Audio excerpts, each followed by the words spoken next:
T'imagines, on tape à la porte, toc, toc, toc, qui c'est? Goebbels, Eichmann. Mais qui c'était Yoshua? Un assassin!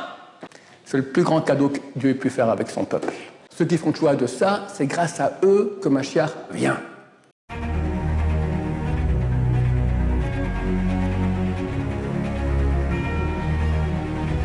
Ce jour dédié pour la Refoua Shema de Claire Martine Baka, Bat Clémence Malka, Bézat Hashem. La question de Raphaël. Alors aujourd'hui, j'aimerais évoquer le sujet du monde futur, du Olam Haba. Olam Haba. Quoi? Comment c'est ou comment y arriver? Comment y arriver, comment y parvenir. Comment y parvenir? Alors Olam Haba, c'est Hashem. C'est pour ça qu'il n'y a aucune définition de Olam Haba qui soit claire, parce qu'on ne peut pas définir Hashem. On sait que c'est extrêmement bon et que c'est infini. C'est marqué une effluve d'odeur qui sort de Olam Haba, c'est mieux que tous les plaisirs réunis de toute l'humanité pendant toute l'histoire. Tu prends tous les kiffs de quelqu'un dans une vie, combien ça fait? C'est comment on fait quand on fait un shoot, là on se shoot, c'est un flash, d'accord? Tu as un flash comme ça de une personne. Tu prends toute l'humanité pendant toute l'histoire. Tu as un flash permanent comme ça. Fantastique. La question plus intéressante et plus dure, c'est comment y arriver. On a expliqué hier que le mot mitzvah, c'était en Atbash le nom de Dieu, Yud Ke Vav Ke. Donc la clé pour arriver au Olam Haba, ce sont les mitzvot. Quand tu fais une mitzvah, tu reçois une partie divine qui sera ta réalité dans Olam Haba. Et plus cette réalité divine sera grande, sera propre, sera pure, plus tu auras une qualité différente de Olam Haba. Parce que tu peux arriver au Olam Haba, petit Olam Haba, il est infini, mais il est minuscule, ou il est énorme. Il est infini toujours, mais il peut être très très petit, on veut qu'il soit très très grand. Et les péchés sont des tâches par rapport au Olam Haba. C'est-à-dire que quand on est au Olam Haba, puis on veut s'unir avec Dieu, c'est ça le grand kiff, il y a des choses qui empêchent les péchés. Alors Dieu, dans sa grande bonté, nous permet de réparer les péchés. Comment on répare? Il y a toutes sortes de purgatoires. Le pire de tout, c'est revenir ici sur Terre, c'est nous. C'est comme un habit qui est sale, alors on l'envoie, on le met dans la machine à laver. La machine à laver, c'est l'enfer, ça nettoie. Bon. Mais quand l'habit est complètement décousu, déchiré, il faut le renvoyer chez le tailleur pour le refaire. Ça, c'est nous qu'on est revenus ici sur Terre. On est les recalés de recalés de recalés. Baruch Hashem. Mais on verra Mashiach. On a un grand mérite aussi, énorme, que les autres n'ont pas eu. Ça, ce sont les tâches. Les tâches, c'est les péchés qu'on fait.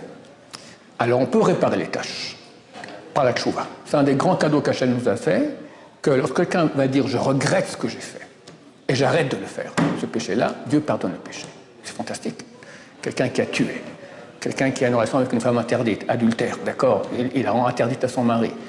Ok, t'es bien gentil avec ton regret, mais t'as vu un peu ce que tu as fait, c'est fini, c'est mort. Il est écrit que la tchouva, c'est une des choses que Dieu a créées avant que le monde soit créé.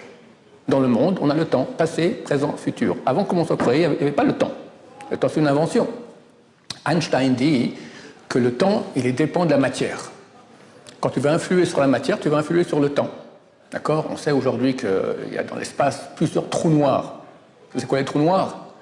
Ce sont des planètes qui sont tellement grandes qu'elles attirent vers elles. Vous savez que si je prends maintenant mon mouchoir, je le lâche, il va tomber. Pourquoi? La gravité. Ça provient de quoi la gravité? Qu'est-ce qui attire? Pourquoi le mouchoir il tombe? Parce que le poids, c'est par rapport à la masse de la Terre qui est le corps. Très bien. On a une des 4 lois de base de la physique est la gravité. Qu'une masse attire. Une fois, je parlais à un copain qui est astrophysicien, mais le mouchoir aussi, il attire la Terre. Mais pas beaucoup. D'accord? Parce que la masse du mouchoir par rapport à la Terre, c'est rien du tout. Donc on ne peut pas le calculer, c'est rien. Mais chaque masse attire. Maintenant, plus la masse elle est grosse, plus elle attire. Sur le Soleil, d'accord, on pèse, je sais pas, 20 fois plus, d'accord, 30 fois plus. Une femme qui est grosse, elle doit aller se peser sur la Lune. Là-bas, elle est super légère. Vous avez vu les astronautes, comment ils sautent comme ça? Parce que la Lune est plus petite, donc elle attire moins. Dans les trous noirs, il y a des astres qui sont tellement grands, qu'ils attirent très fort même les particules de lumière. Les particules de lumière, parce que ces astres, donc c'est un soleil incandescent, donc ça brille. Mais la force de gravité est plus forte que la force d'échappement des particules de lumière, des photons, et donc quand on regarde, c'est tout noir. C'est mon copain un physicien qui m'a raconté ça, il m'a dit, on pense, d'après les calculs, que dans ces astres, le temps s'arrête. Ne me demande pas ce que ça veut dire, je ne comprends pas. C'est quoi le temps s'arrête? Mais c'est ce qu'a dit Einstein, que le temps et la matière sont liés. On sait que si, c'était un exemple qu'avait donné un élève de Einstein, l'ange humain, il avait dit que si on prend deux frères jumeaux, aujourd'hui ils ont 20 ans, un reste sur Terre, l'autre il part en voyage dans une navette spatiale qui va dans 24 heures dans l'espace, à une rapidité extrêmement grande, voisinant celle de la lumière. Lorsqu'elle revient après 24 heures sur Terre, le frère jumeau qui est dans la navette spatiale, il regarde sur sa montre, il a 24 heures sont passées, donc il a 20 ans et un jour. En attendant, sur Terre sont passés 1000 ans. Son frère jumeau est mort enterré. Comment ça se fait? Le temps est lié à la matière. Maintenant, quand dans la matière tu feras un mouvement de vitesse très grand, ça va influer sur le temps. En parenthèse, par Einstein, c'est le Ramban Nachmanide qui a écrit ça dans le deuxième verset de la Torah, la création du monde. Il dit le temps commence avec la matière. Tout ça pour vous dire quoi? Que le temps commençait avec le monde. Avant, il n'y avait pas de temps. Donc, quand le monde commence, tu as passé, présent, futur. Le type, il a tué. Le type a fait adultère. C'est dans le passé. Terminé. Reviens sur le passé. Impossible. Dieu dit, j'ai créé une chose qui a été créée avant que le monde soit créé. La tchouva. La tchouva permet de récupérer le passé. Quelqu'un, il a fait les 50 milliards de sales coups. Vous avez entendu. Qui est l'homme dans le peuple juif qui a pu succéder à Moshe Rabbeinu? Pas son fils, pas son petit-fils, pas les enfants de Aaron. Un illustre inconnu au bataillon. Qui c'est?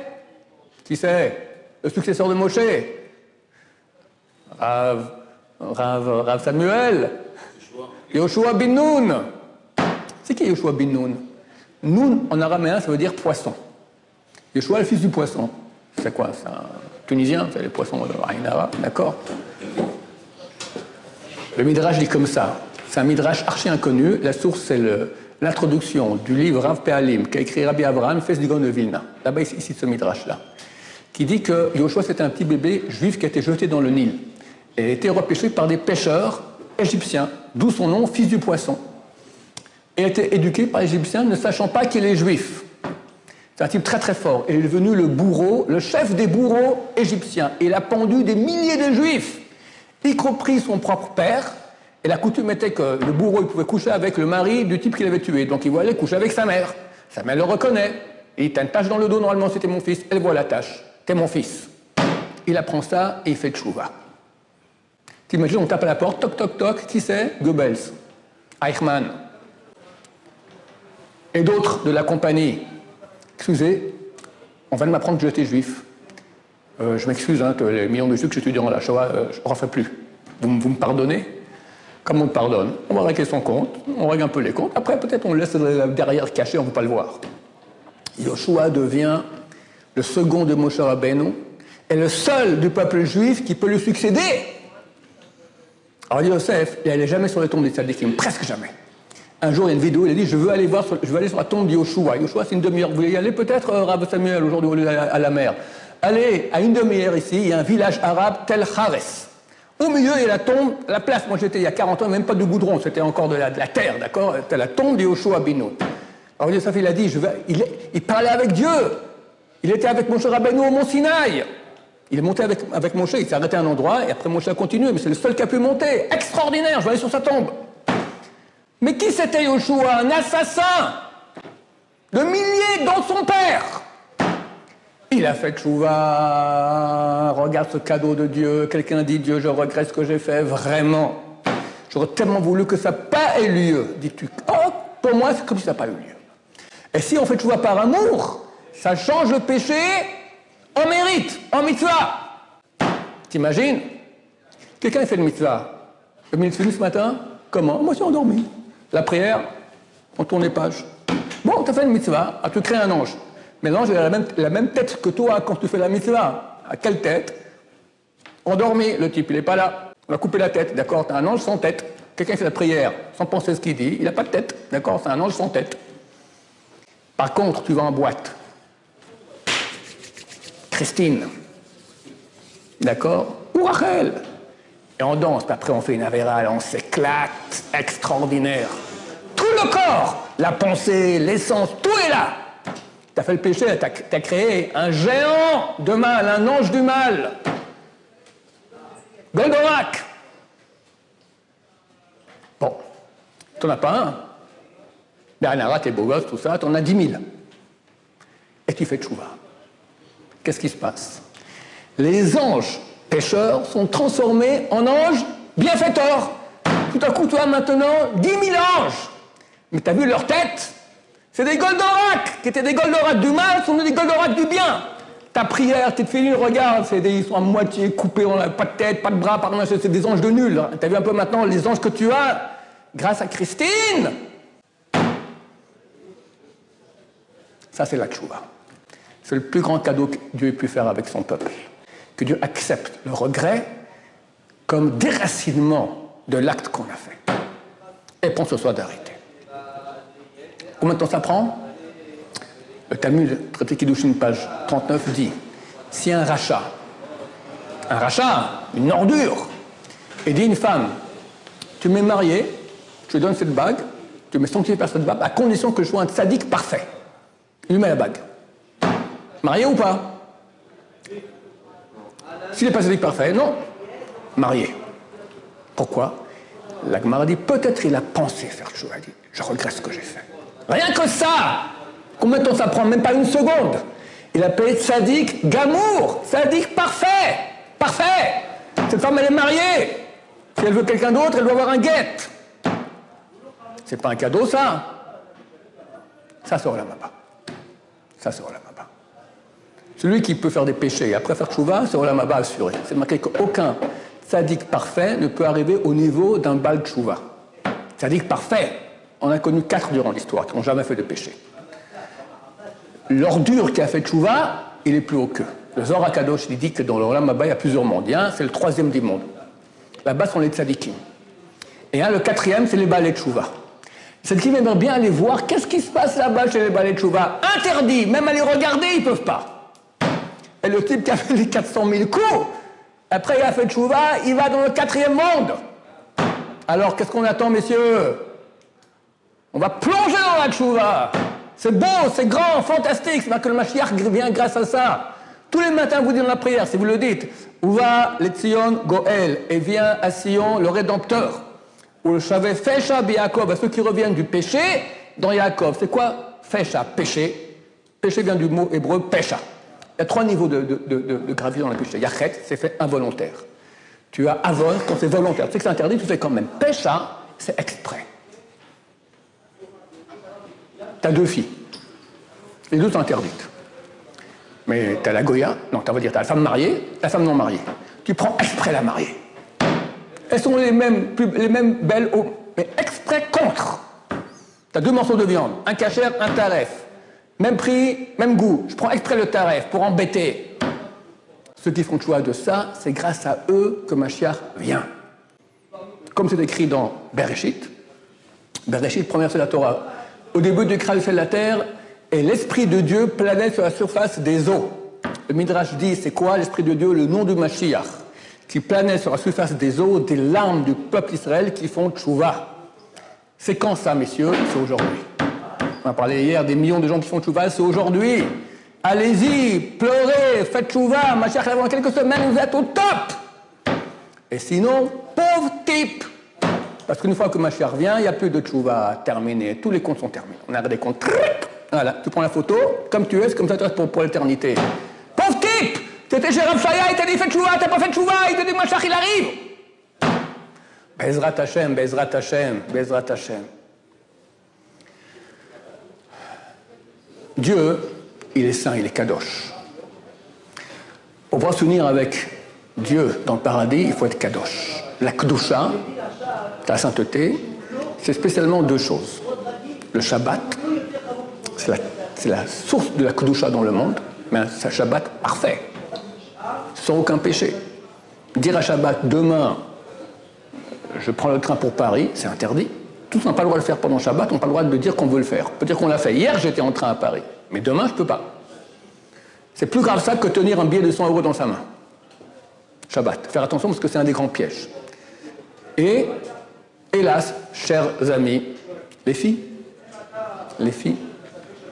qu'est-ce qu'on peut faire avec les filles? Réponse, rien. Niet. Wallo. Nichts. Kein. Fini. Shum davar. Ce rabbin, c'est quoi? La Goya ou la juive? C'est ce que je te dise.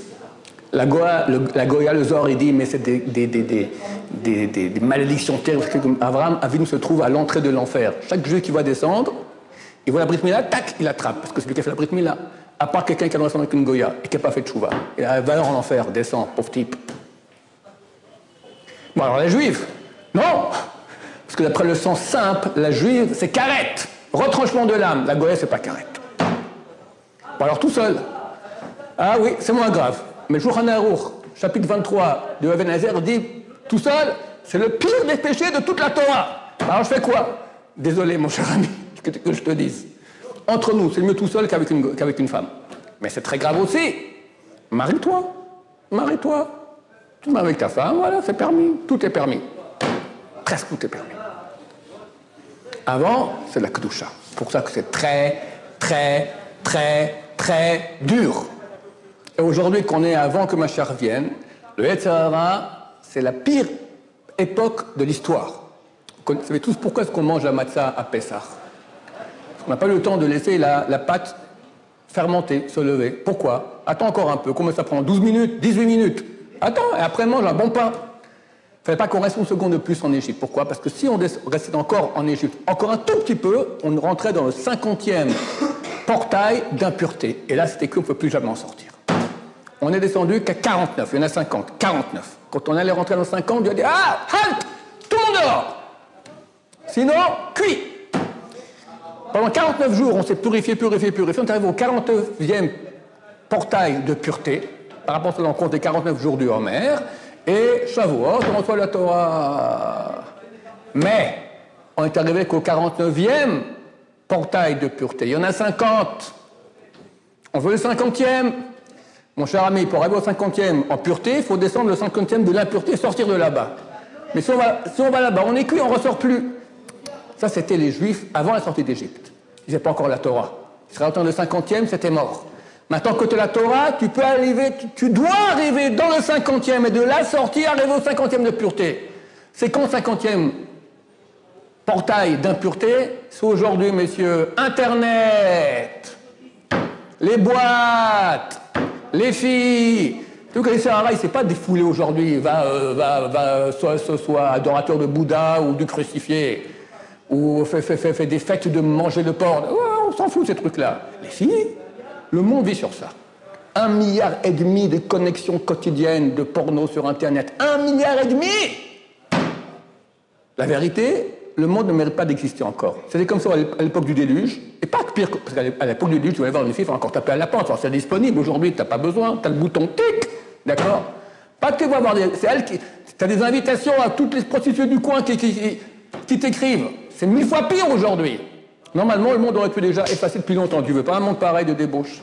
Heureusement, il y a quelques juifs, des tzadikim, même à Strasbourg, même à Paris, qui font attention à leurs yeux, qui font attention à leurs pensées, est-ce qu'on ne peut pas toucher de filles, tout ça. Des gens saints. Et rien que pour eux, Dieu sauve le monde. Donc, tu me demandes maintenant comment on l'a là-bas? Pour ça, il faut être kadosh. Kadosh, c'est seulement le monde des filles. C'est pas que toucher, c'est même regarder, c'est même penser. Bon, c'est beaucoup de travail, mais on comprend, on ne peut pas lui dire Baba Salé du jour au lendemain. Mais commencer à travailler. Tu fais un peu moins, une fois que tu te retiens, ça vaut des millions de milliards. À la même page, dans le traité Kiddushin 39, qui raconte que le tzaddik, le type l'a donné la bague à condition qu'il soit tzaddik Gamour, là-bas c'est écrit, celui qui se retient d'un péché sexuel, il a un mérite plus grand que toutes les mitzvot de la Torah. Il n'a pas fait de mitzvah, il s'est retenu de faire le péché avec une femme. Il a un mérite plus grand que toutes les mitzvot de la Torah. Alors, c'est mieux d'être né à Strasbourg ou à Mechaharim? Hein?